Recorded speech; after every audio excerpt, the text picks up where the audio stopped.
Bienvenue sur Africa 24 dans cette nouvelle édition de l'Africa Tonight. Voici les titres de l'actualité. En République démocratique du Congo, la coalition de l'opposition a annoncé le nom de son candidat unique. Le député Martin Fayulu a été désigné et il sera en lice le 23 décembre prochain pour la présidentielle. Dans l'actualité également, le Cameroun annonce une baisse des exportations de bananes. Entre septembre et octobre 2018, 29 747 tonnes de bananes ont été exportées, un volume en baisse de 13 394 tonnes par rapport à la même période en 2017. Et puis en fin d'édition, nous irons à la rencontre de l'historien Léon Bemba, auteur de l'ouvrage Le Congo dans la Première Guerre mondiale 1914-1918. À travers ses écrits, l'écrivain veut mettre en avant la première partie oubliée de l'histoire de la Première Guerre mondiale. Mais tout d'abord, le procès à la Cour pénale internationale de l'ancien chef de l'État ivoirien, Laurent Gbagbo, a repris à La Haye. Pour cette nouvelle audience, les avocats de Laurent Gbagbo avaient la parole et ils ont plaidé l'acquittement. Pour la défense, le procureur n'a pas suffisamment de preuves contre l'ancien chef de l'État et son ex-ministre de la Jeunesse, Charles Blé Goudé. Les audiences du procès ont été suspendues en fin d'après-midi ce lundi et reprendront le mardi 13 novembre. En République démocratique du Congo, la coalition de l'opposition réunie à Genève s'est accordée sur le nom du candidat commun pour l'élection présidentielle. Et pour le scrutin du 23 décembre, les 7 leaders de l'opposition ont désigné Martin Fayulu, actuellement député. Celui-ci se retrouvera face au candidat de la majorité présidentielle, l'ancien ministre de l'Intérieur Emmanuel Ramazani Shadari. Des détails avec notre correspondant Jacques Amboka. Martin Fayulu a été désigné ce dimanche 11 novembre à Genève, candidat commun de l'opposition à la présidentielle du 23 décembre prochain. 4 candidats étaient sur la liste, à savoir Félix Tshisekedi de l'UDPS, Vital Kamerhe de l'UNC, Freddy Matungulu de Congo-Nabiso et Martin Fayulu de l'ECD. Ici, au siège de son parti à Kinshasa, ce choix est salué. C'est la victoire de l'opposition tout entière. Ça, c'est ce qu'il faut que les gens retiennent. Parce qu'aujourd'hui, ce sont les 7 leaders de l'opposition qui se sont réunis. Ils ont tablé sur un certain nombre de paramètres que tout le monde n'a pas. Et ils ont estimé que la personne à qui ils pouvaient donner la charge de conduire l'opposition aux élections, c'est Martin Fayulu. Si le choix de Martin Fayulu est judicieux pour ses partisans, il n'en demeure pas moins que les bases des autres partis qui ne jurent que par la candidature de leur leader n'ont pas accepté cette désignation. Des tensions sont visibles, comme ici au siège provincial de l'UNC ou encore celui de l'UDPS. Le flambeau de la lutte de l'UDPS n'est ni entre les mains des fondateurs, ni entre les mains des cadres, mais c'est entre les mains de la base. Aujourd'hui, on nous a toujours demandé que nous ne nous réunissons pas avec les autres. Nous avons fait ça et on vient de nous rouler encore pour la seconde fois. Les leaders des partis ayant porté la candidature de Martin Fayulu auront donc un âpre travail auprès de leurs combattants. Quand on sait que l'Union pour la démocratie et le progrès social s'était un peu écartée de la ligne adoptée par les autres en prônant d'aller aux élections avec ou sans la machine à voter.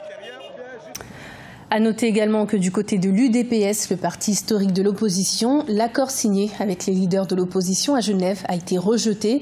Cet accord désignait donc Martin Fayulu comme candidat commun de l'opposition à l'élection présidentielle du 23 décembre.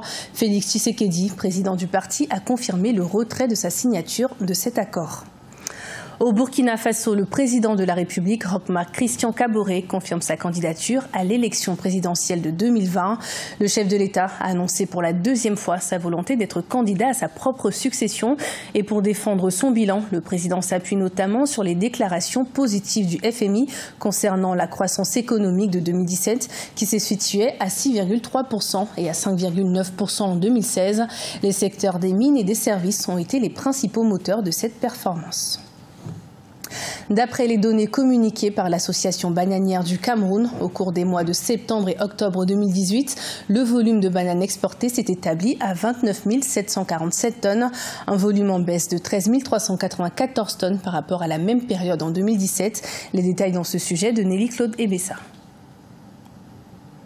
Les exportations de la banane ont connu une chute de 13 394 tonnes Entre septembre et octobre 2018, c'est une cargaison de 29 747 tonnes contre 43 141 tonnes exportées au cours de la même période en 2017. Cette chute du volume de bananes exportées suit une tendance baissière qui a commencé depuis près d'un an déjà. En septembre et octobre 2017, la Cameroon Development Corporation avait exporté 14 442 tonnes de bananes. À la même période en 2018, les exportations étaient nulles. À l'analyse, cette contre-performance observée dans les exportations serait imputée à la crise sécessionniste qui secoue les régions du nord-ouest et du sud-ouest du pays. La tendance baissière de la filière banane au Cameroun est justifiée par la conjoncture actuelle de l'insécurité dans les bassins de production et des changements climatiques non favorables à une production extensive, ce qui a créé la fermeture momentanée de 22 sites sur 29.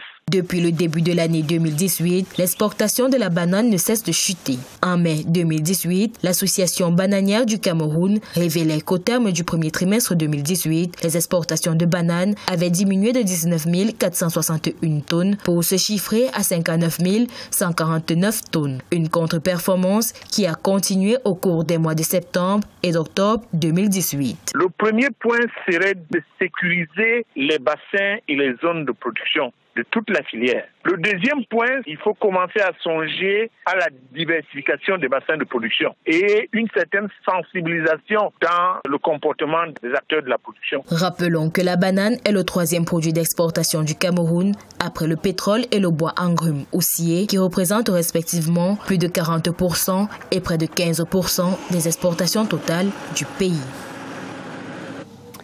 La commémoration du centenaire de la Première Guerre mondiale est aussi l'occasion de célébrer le rôle décisif du Congo durant cette période.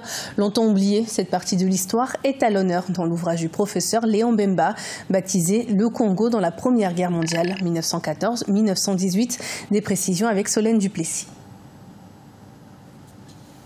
100 ans après la fin de la Première Guerre mondiale, l'heure est aux commémorations, en Europe mais également en Afrique, comme au Congo, une implication du pays rappelée dans l'ouvrage du professeur Léon Bemba, intitulé « Le Congo dans la Première Guerre mondiale ».